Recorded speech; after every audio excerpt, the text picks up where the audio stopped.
CC Judgment 113 宪判 1, 2024, case on the extended confiscation of criminal proceeds in narcotic cases. Head notes. Article 19, Paragraph 3 of the Narcotics Hazard Prevention Act, hereinafter Provision 1, and the NHPA, and Article 2, Paragraph 2 of the Criminal Code, hereinafter Provision 2, are constitutional. The extended confiscation scheme under Provision 1 is a non-conviction-based measure that is non-penal in its nature. Provision 1 does not concern the principle of non pena sine lege, the principle of non pena sine culpa, and the presumption of innocence. The term other illegal acts in Provision 1 can be deduced as criminal activities. The provisions meet the requirement of the principle of clarity of law, the principle of clarity and precision of legal provision. Provision 1 conforms with the constitutional right to a fair trial and the right to institute legal proceedings. In terms of the standard of proof for ordering extended confiscation, the court must consider all evidence and balance the probability that there was a high possibility that the assets in question were unlawfully obtained. Defendants must have the opportunity to argue and defend themselves in the court. Provision 2, which in practice allows extended confiscation to apply to narcotic cases committed before the implementation of Provision 1, is a law with force retroactive effect. That is a retroactive effect with the force effect. That is a force retroactive effect. Thus, non-violating principle, not violating the principle of lex retro non-agent. That is the principle of non-retroactivity and legitimate expectation. Background note. In 2020, Taiwan adopted the extended confiscation scheme in the amendment of Provision 1 to prevent drug-related crimes. The provision allows the confiscation of illegal gains to be extended to those obtained from unlawful activities other than those drug crimes for which the accused is convicted. Furthermore, Provision 2 stipulated that the confiscation of proceeds shall apply the law enforced at the time of judgment. It shall apply the law enforced at the time of judgment. At the time of judgment, instead of at the time of the criminal activity. Provision 1 and 2 combined made it possible in practice for court to order extended confiscation in narcotic cases before 2020.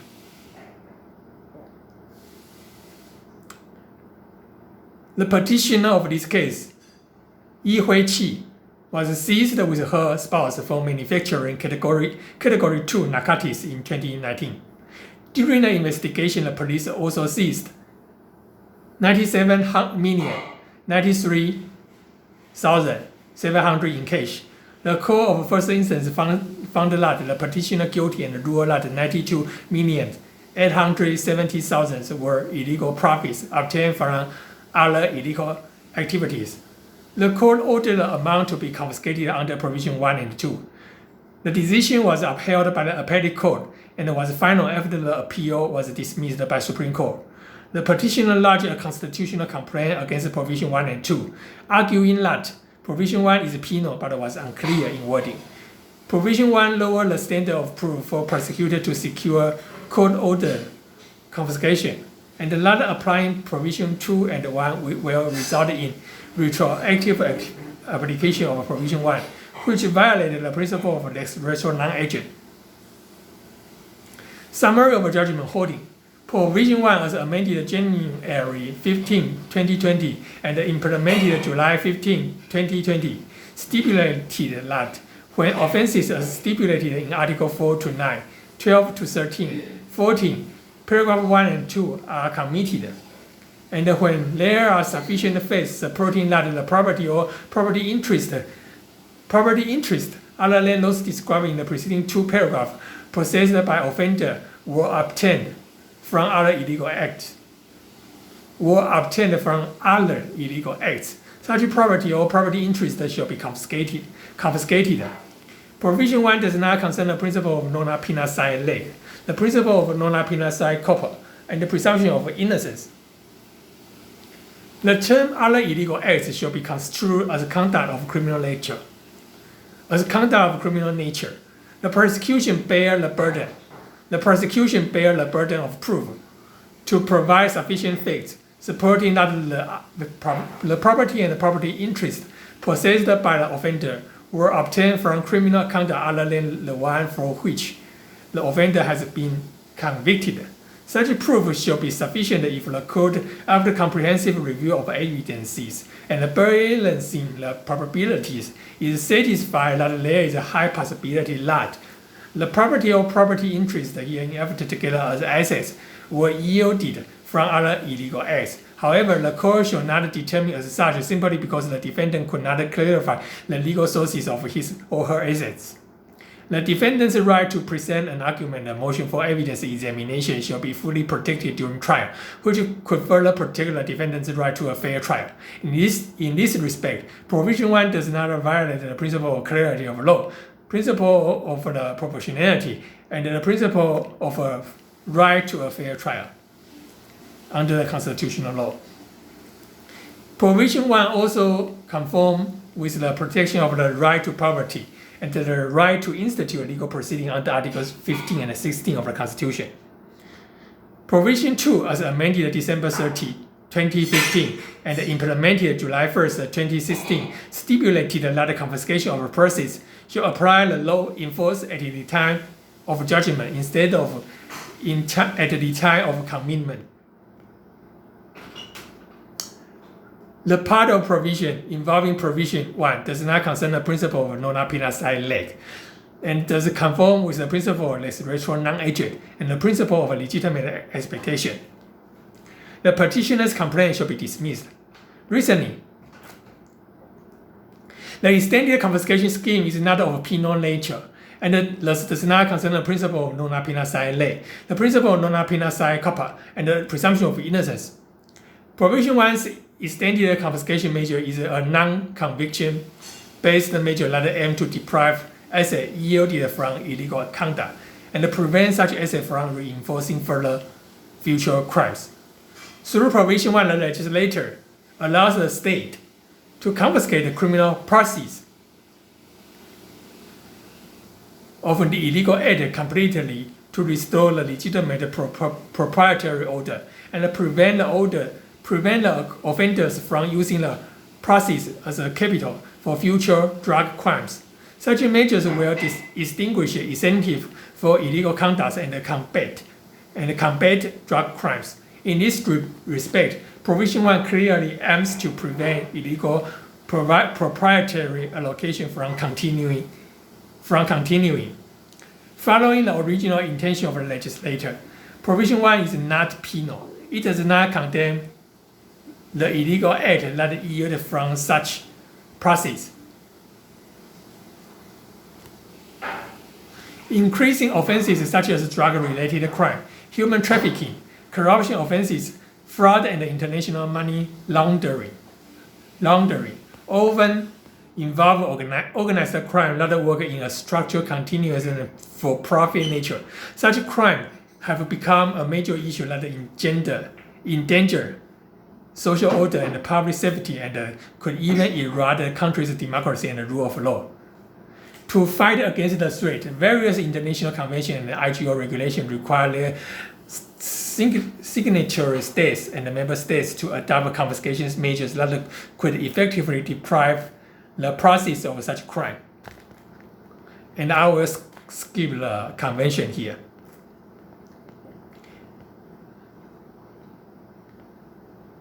In light of the continuity and the repetitiveness of drug-related crime, it is common for investigative agents, when conducting searches, to seize the defendant's illegal gains from multiple drug-related crimes spanning over a while. The prosecutor cannot specify the offender and the criminal conduct until they can clarify the facts and the evidence to meet the threshold required for initiating a charge. that is initiating a prosecution. Nevertheless, it is impossible for the prosecutors to sort out all illegal facts and prosecute all the involved crime. Why is that? This is just a reason here. However, the type of other crimes that the accused committed together at the time of the drug crime often have some relevance to the drug crime itself. Maybe, but maybe not. Okay? Why it should have some relevance to the drug crime itself? Okay, but there is a condition here. Even if there were no direct connection between the two, the illegal gains from other crimes are still possible to be invested in drug crime. So even if there is no connection, there is still a possibility for investment. Okay, but it can be prevented by other means. Why? The state should confiscate all the proceeds. This is not very clear here. In such circumstances, if the illegal gains are to be returned, there will be no way of eliminating crime incentive and preventing the assets from being invested in drugs or other crimes. Why is that? Why there is no way to eliminating the crime incentive and preventing it from being invested in other crimes? Why? On the other hand, if illegal gains obtained through illegal acts other than the charges are all dealt with by penalty, or if heavy fines are imposed on the charge case to deprive such gain, it may raise concern about the imbalance between the crime and its punishment. Taking into account the spirit of the international convention mentioned above, the legislator constructed an extended confiscation scheme that is non-conviction based. The requirement and the effects of applying Provision 1 are limited to confiscating criminal proceeds from the offender. It is not of a penal or penal-like nature. When applying Provision 1, the court should first review the scope of the real proceeds of the crime. Then the court should review whether the remainder of the assets seized meet the requirement of extended confiscation. Only when the court finds that the certain assets deprived from illegal acts other than the charged crime, it may consider applying extended confiscation stipulated in Provision 1. Since the effect and scope of application of Provision 1 are confined to assets obtained from illegal acts other than the crime charge, it is not a punishment against a certain act conduct, even if the state failed to confiscate the intended amount for extended confiscation. It cannot impose any constraint on the defendant's individual liberty in exchange, compared to unpaid criminal fines that could be commuted to labor or social work. One cannot consider extended confiscation as a penal-like nature. So, as if the criminal hide it, then there is no way for confiscation. This is very weird reason. The scope of extended confiscation does not cover non-criminal linked assets. Extended confiscation does not have a punishing effect. One of the major purposes of extended confiscation is to restore legal order by taking away illegal gain and rectifying unlawful proprietary allocation, which is the same as that of confiscation of a proceeds of crime. The design of the extended confiscation scheme has referred to the spirit of unjust enrichment law. Under Part 2, Chapter 1, Section 1, Subsection 2 of the Civil Code, Article 179 to 183. The legislative design for the scheme also referred to the distribution of risk for unjust enrichment under Article 182 of the Civil Code, making the offender and the manner fighting third party bear the risk of losing the crime-related unlawful expenses to confiscation. Although confiscation under criminal code may apply to both the proceeds and expenses of a crime, such distribution of economic risk cannot be deemed to be as a kind of criminal punishment. Furthermore, under Article 180, subparagraph 4 of the Civil Code, prestation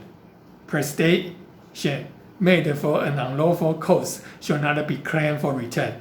The rational legend of such law is that one who spends assets to further an illegal act does not knowing the loss of expenditure is inevitable and compensation is barred. Furthermore, the judicial practice in Taiwan adopted a relative gross principle in deciding the scope of confiscation, which means that the expenses incurred to commit a crime are deemed unneutral and tainted with unlawfulness, consequently not deductible from confiscation. On the contrary, lawful expenses are neutral, and the law may deduct them from confiscation. The same deduction applies to extended confiscation. Whether neutral expenses exist is a matter of evidence and proof. It should not be construed that extended confiscation is not probable of such deduction. Based on the evidence provided in individual cases, the court may decide whether the expenses involved are illegal conduct or had nothing to do with the crime. The scope of extended confiscation does not include the offender's non-crime related asset and may deduct the neutral expenses. It is simply a deprivation of illegal gain, instead of a kind of criminal punishment. Extended confiscation taken against illegal gains differ from personal culpability-focused criminal punishment. Extended confiscation certainly linked to the offender's past illegal acts, but the state mobilizing its public power to rectify resulting unlawful proprietary allocation does not therefore amount to a punishment for the wrongful and culpable conduct. The court's evaluation for ordering extended confiscation, including the amount, is not based on the offender's culpability. Thus, extended confiscation is a regulatory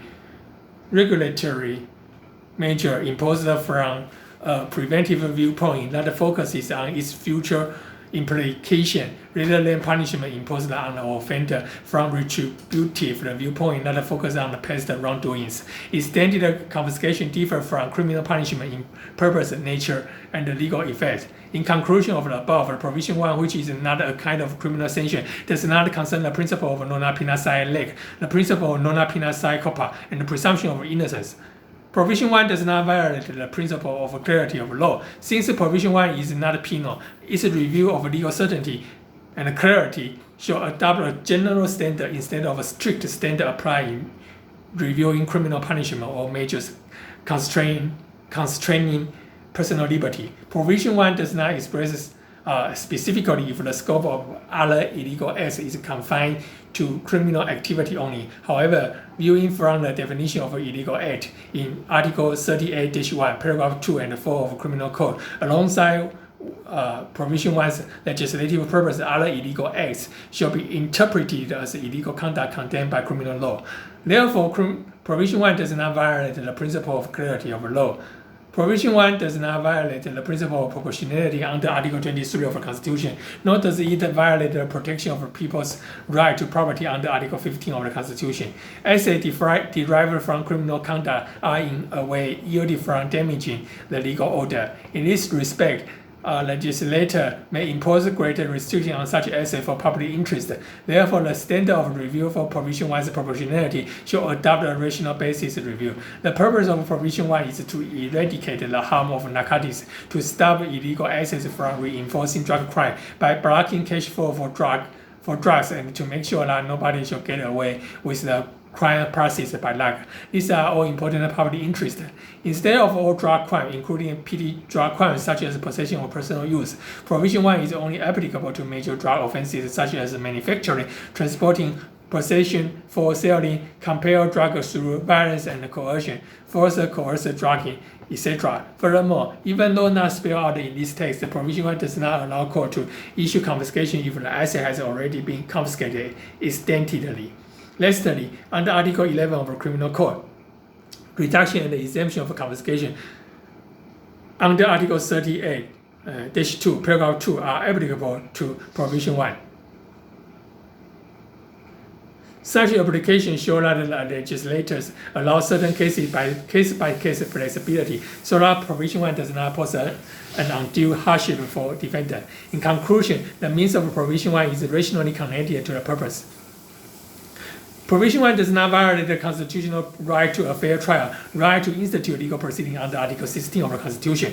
The right to institute legal proceeding under Article 16 of the Constitution requires the court to hold a fair trial under the due process of law. The right to a fair trial entails that the court decision shall be founded on evidence, and that the defendant shall enjoy fully the right of defense. Such protection also applies to defendants facing extended confiscation. Provision 1's measures are not taken against the specific criminal conduct of the defendant. Therefore, unlike a conviction, it does not require the standard of proof to go beyond a reasonable doubt for other illegal acts under Provision 1. However, to protect the people's constitutional right to property and the right to fair trial, in terms of a decision shall be founded on evidence. The court should consider the balance of probability as suggested in the European Union Directive and referred by legislator. If there was a high possibility that the assets involved were obtained from other illegal acts, thus warranted extended confiscation. The court shall not determine as such simply because the defendant could not clarify the legal sources of his or her assets. Specifically speaking, the court must duly consider all evidence, direct and circumstantial, and balance them with all relevant factors to determine whether illegal assets present a significant disparity with the defendant's legal earning. The court should also pay attention to case-by-case factors such as the investigation results of the charged crime, circumstances of how the assets were discovered and seized, and the time and space relevance of the defendant's control of the asset to the charged crime, and the personal and economic relationship of the defendant, etc. Such consideration could help evaluate whether the disputed asset is highly possible to have been obtained from other illegal acts. Extended confiscation must be taken against the defendants charged with criminal conduct. Therefore, its review certainly attached to a trial of such conduct. If the prosecution motion for extended confiscation, its scope shall be specified and evidence must be provided to clarify why the prosecution deemed the assets were derived from criminal conduct other than the charged crime. During trial, the defendant has the opportunity to argue and defend against the extended confiscation of his or her assets. If such proceedings are followed, the defendant's right to fair trial under the due process of law can be considered being fully protected. Provision 2 is a law with a forced retroactive effect. It does not violate the principle of res retro non-agent and the protection of legitimate expectation. The principle of res retro non-agent requires a new law, in principle, should not be applied to constituent element or legal relation that have already been fulfilled or accomplished before law's implementation. However, it does not count as a retroactive effect if the new law is applied to constituent element or legal relations that happened in the past but continue to exist after the new law implementation. The purpose of the Provision 1 is to end unlawful proprietary allocation brought by illegal conduct. Crime process created an unlawful proprietary allocation from the moment the conduct involved starts to yield illegal gains, disregarding whether the conduct was completed or the offender was found guilty. Such unlawful proprietary allocation continues until the offender is deprived of possession of illicit assets. Provision 2 enables extended confiscation to be applied to assets obtained from other illegal acts before the implementation of Provision 1. Because such illegal proprietary allocation brought by the said illegal acts continue to be present after Provision 1's implementation, the effect of Provision 2 is not genuinely retroactive. Provision 2 is a law with forced retroactive effect, which does not violate the principle of res retro non-agent. Though the law is not genuinely retroactive, human life has a continuity that could be affected by it. Subsequently, as the constitutional protection of legitimate expectation requires, applying forced retroactive laws should further consider whether the people involved have relied on words protecting reasonable and legitimate expectation. Even if the protection was warranted, there should also be a weighing between the pertaining public interest and the reliance interest. The illegal proprietary allocation created by other illegal acts under Provision 1 persists under the offender's control until the court order confiscation.